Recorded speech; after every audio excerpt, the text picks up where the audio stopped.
لقمان علیہ السلام ایک اللہ کے ولی گزرے ہیں،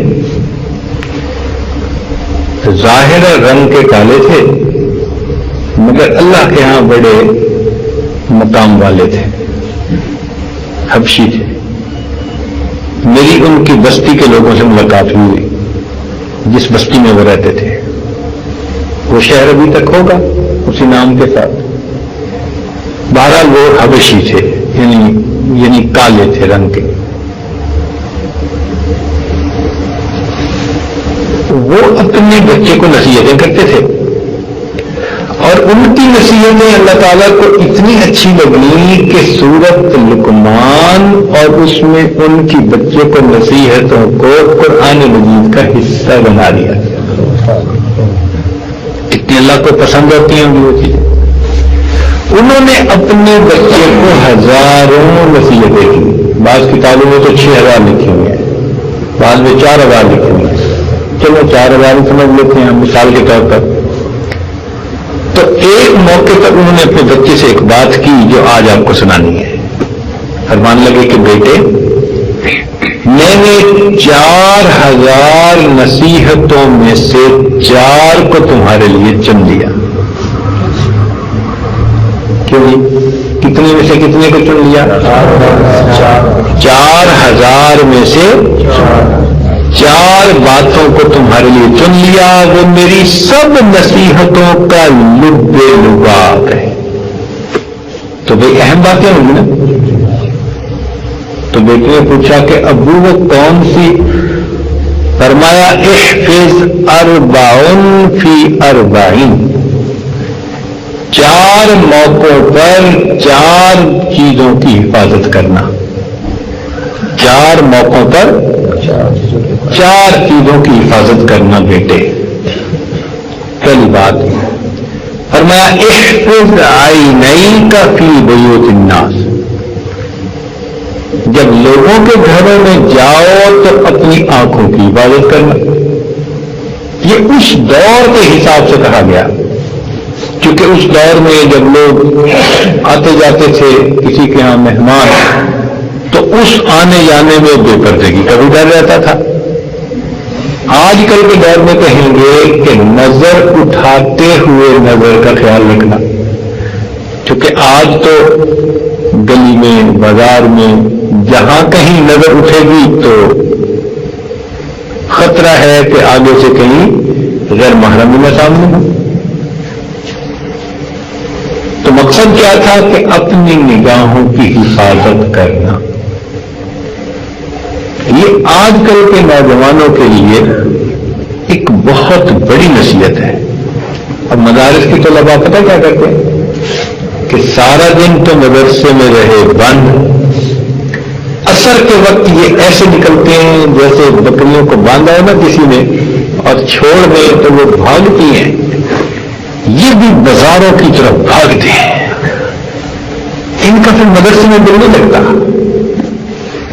پھر یہ کسی دکان پہ جائیں گے، بازار میں جائیں گے اور وہاں بیٹھ کر یہ تماشا کریں گے۔ یہ جو تماشا ہے نا، اس نے پورے دن کی پڑھائی کے نور پر پانی پھیر جو کچھ حاصل کیا ہوتا ہے نا پورے دن میں مسجد میں رہ کر، وہ عصر سے مغرب بازار کے اندر جا کر بیٹھنے سے پوری کی پوری نعمت ضائع ہو جاتی ہے۔ پھر آ کے کہتے ہیں جی حضرت کچھ بتائیں، سبق یاد نہیں ہوتا۔ کیسے سبق یاد ہو؟ جہاں عصیان ہوگا وہاں نسیان ہوگا، جہاں عصیان ہوگا وہاں نسیان ہوگا۔ پھر سبق یاد کرتے ہیں، سبق یاد نہیں ہوتا۔ اس گناہ کی ظلمت سامنے آتی ہے۔ تو فرمایا کہ اپنی نگاہوں کی حفاظت کرنا یہ پہلی نصیحت ہے، اور دوسری نصیحت فرمائی کہ احفظ لسانک فی مجالس الناس، جب لوگوں کی مجلس میں بیٹھو تو اپنی زبان کی حفاظت کرنا. بھائی اکیلے بیٹھ کے تو زبان کی حفاظت کی ضرورت نہیں. اکیلے میں بیٹھ کے تو گالیاں وہی بکے گا نا جو اس کا دماغ خراب ہوگا. عام بندہ تو چپ ہی رہتا ہے اکیلے میں. زبان کا مس یوز کب ہوتا ہے؟ لوگوں کی مجلس میں جب 1 سے 2 ہوتے ہیں، 2 سے 3 ہوتے ہیں، پھر زبان کا برا استعمال شروع ہوتا ہے. کسی کی غیبت کی، چغلی کی، بہتان باندھا، کیا کیا. تو فرمایا کہ لوگوں کی مجالس میں بیٹھ کر کس کی حفاظت کرنا؟ زبان کی حفاظت کرنا. اور تیسرا فرمایا کہ احفظ معدتک علی مائدتک. جب تو دسترخوان پر بیٹھے تو اپنے معدے کی حفاظت کرنا. اس لیے کہ دسترخوان پر بیٹھ کر انسان جو کھاتا ہے وہی اس کی صحت ہوتی ہے. اس کو انگریزی میں کہتے ہیں your health is what you eat. جو آپ کھاتے ہیں وہی آپ کی صحت ہوتی ہے.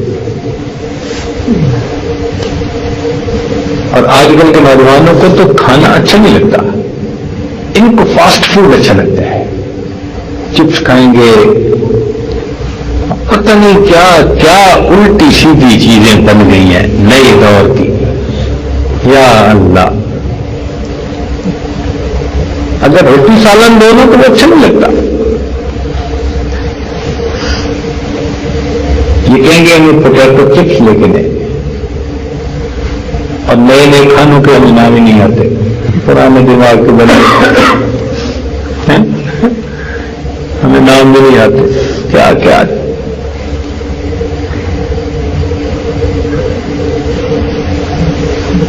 تو فرمایا کہ بیٹے دسترخوان پر اپنے میدے کا خیال رکھنا. اور چوتھی بات فرمائی کہ بیٹے احفظ قلبک فی الصلاۃ. جب نماز پڑھنے کا وقت ہو تو اپنے دل کی حفاظت کرنا کہ دل میں وساوس کوئی نہ آئے.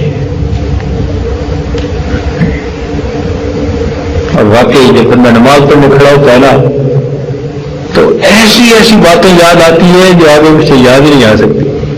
ایک بندہ کہیں پیسے رکھ کے بھول گیا، یعنی خزانہ کہیں بجا کے بھول گیا، مجھے یاد نہیں آتا تھا. تو وہ آیا امام اعظم ابو حنیفہ رحمۃ اللہ علیہ کے پاس. ماشاء اللہ وہ تو اتنے ذہین تھے کہ کیا بات ہے. کہنے لگا حضرت مجھے یاد ہی نہیں آ رہا میں نے کہاں رکھا. تو میں 2 رکعت پڑھتا ہوں. ان کو پتا تھا کہ 2 رکعت نفل پڑھے تو بس فوراً اس کو نماز کا خیال نہیں رہتا، سب باتیں یاد آ جاتی ہیں. تو فرمایا کہ بیٹے نماز میں اپنے دل کا لحاظ رکھنا، یعنی خیال رکھنا تاکہ اس میں کوئی وساوس خیالات باہر کے نہ آ سکے. تو بھائی یہ 4 باتیں عزیز طلباء ان کی پوری نصیحتوں کا نچوڑ ہے. اب آپ ذرا مجھے گنوا دیں 4 باتیں کون سی ہیں؟ آنکھوں کی حفاظت، زبان کی حفاظت، معدے کی حفاظت اور نماز کے اندر. پھر 4 باتوں کے ساتھ تھوڑا سا ضمیمہ بھی ساتھ لگا دیا. ہوتا ہے نا کہ یہ تو میرا پیپر ہے اور اس کے ساتھ میں کچھ اور بھی اضافہ لگا رہا ہوں. تو فرمایا کہ بیٹے 2 باتوں کا کبھی تذکرہ نہ کرنا. 2 باتوں کا کبھی تذکرہ نہ کرنا. ایک، اگر تو کسی کے اوپر احسان کرے تو اس احسان کا کبھی تذکرہ ہی نہ کرنا.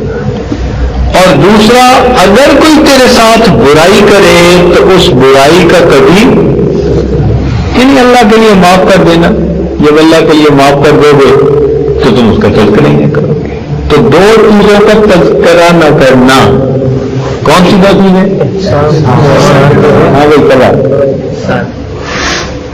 ایک تو اگر تم کسی پر احسان کرو تو اس کا تذکرہ نہ کرنا، اور دوسرا کوئی تمہارے ساتھ برائی کرے تو اس کا بھی تذکرہ کرنا.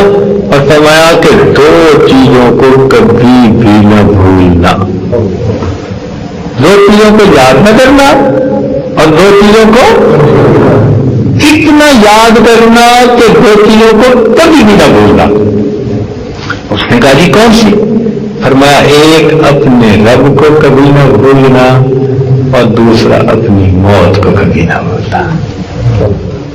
ایک اللہ تعالیٰ کو کبھی نہ بھولنا اور دوسرا، اور واقعی بات 100% سچی ہے، جو شخص ہر وقت اللہ تعالیٰ کو یاد رکھے اور ہر وقت اپنی موت کو یاد رکھے، وہ بندہ اپنے راستے سے کبھی بھی نہیں پٹڑی سے اتر سکتا۔ ہمیشہ اللہ کو یاد رکھیں اور ہمیشہ اپنی موت کو یاد رکھیں۔ جب انسان موت کو بھولتا ہے نا تو پھر وہ دنیا کے اندر الجھ جاتا ہے۔ اس لیے فرمایا اذکروا ہاذہ اللذات الموت، لذتوں کو توڑ دینے والی چیز موت کو یاد رکھو۔ یہ موت کو بھولنے کی علامت ہے نا کہ ادھر زلزلہ آیا اور لوگوں کے گھر گرے، لوگوں کی جانیں چلی گئیں، اور ایسے بھی لوگ تھے جو ان مکانوں کے گرے ہوئے ملبے میں سے لوگوں کی چیزوں کو لوٹ رہے تھے، اور ایسے بھی تھے کہ اگر عورتیں اس میں دب کے مری تو ان کے ہاتھ کاٹ کر اس میں سے زیور چھین رہے تھے۔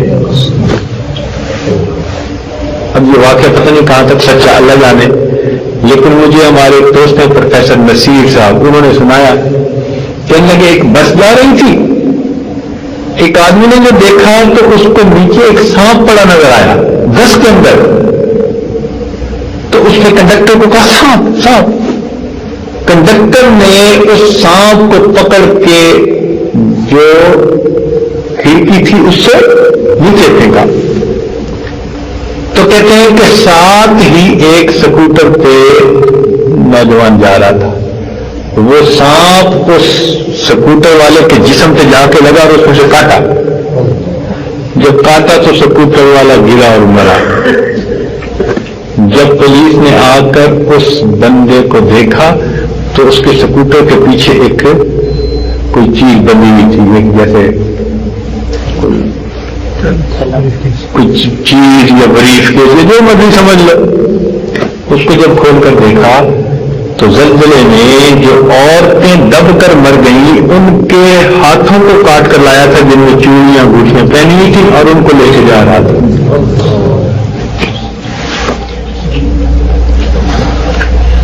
اب بتاؤ کہ کیسا پتھر دل ہوگا کہ مری ہوئی ملبے میں دبی ہوئی عورتوں کے ہاتھوں کو وہ کاٹ رہا ہے، اس لیے کہ اس میں سے چوڑیاں اور انگوٹھیاں اتارنی ہیں اور ان کو وہ اپنے بریف کیس میں بھر کے لے جا گا۔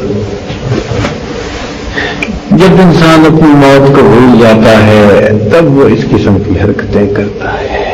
تو دو باتیں کہیں، فرمایا بیٹے اللہ تعالیٰ کو کبھی نہ بھولنا اور اپنی موت کو کبھی نہ بھولنا۔ جب موت بھول جاتی ہے نا پھر انسان بالکل دنیا میں الجھ جاتا ہے۔ تو بھائی ان دو چیزوں کو ہم یاد رکھیں، اللہ تعالیٰ ہمیں اپنی یاد کی توفیق نصیب فرمائے، موت کو ہر وقت یاد رکھنے کی توفیق نصیب فرمائے، اور اللہ تعالیٰ ہمارے گناہوں کو معاف فرمائے۔ وآخر دعوانا الحمدللہ رب العالمین۔